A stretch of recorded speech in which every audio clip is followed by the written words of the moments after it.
রাজধানীর বারিধারায় ভারতীয় হাইকমিশন ও এর আশপাশের এলাকায় বেশ কয়েকদিন ধরেই নিরাপত্তা ব্যবস্থা জোরদার ছিল।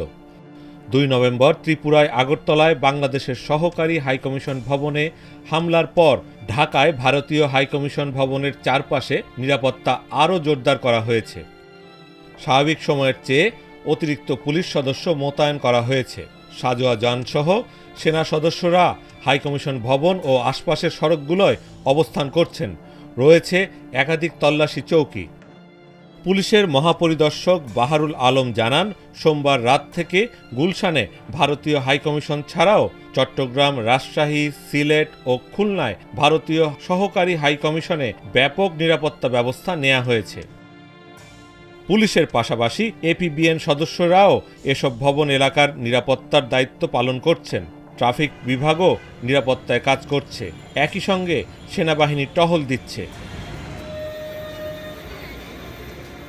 চট্টগ্রামেও ভারতীয় সহকারী হাইকমিশন ও ভিসা সেন্টারে রয়েছে কঠোর নিরাপত্তা ব্যবস্থা।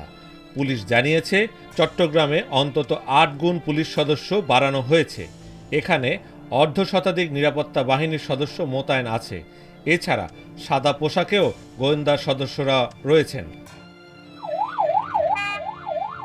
রাজশাহী শহরের ভদ্রায় ভারতীয় সহকারী হাইকমিশন কার্যালয়ের সামনে কঠোর নিরাপত্তা বেষ্টনী গড়ে তোলা হয়েছে।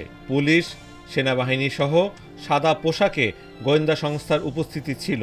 শহরের বর্ণালী মোড়ে ভারতীয় ভিসা কেন্দ্রের সামনেও অতিরিক্ত পুলিশ মোতায়েন রাখা হয়েছে।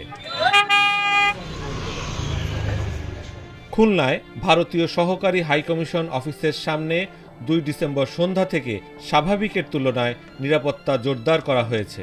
আশপাশেও বাড়তি পুলিশ সদস্য মোতায়েন করা হয়েছে।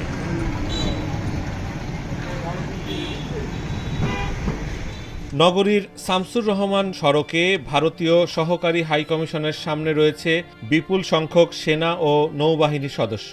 খুলনা দক্ষিণের উপ পুলিশ কমিশনার শেখ মনিরুজ্জামান জানান, পরিস্থিতি স্বাভাবিক না হওয়া পর্যন্ত এই নিরাপত্তা থাকবে।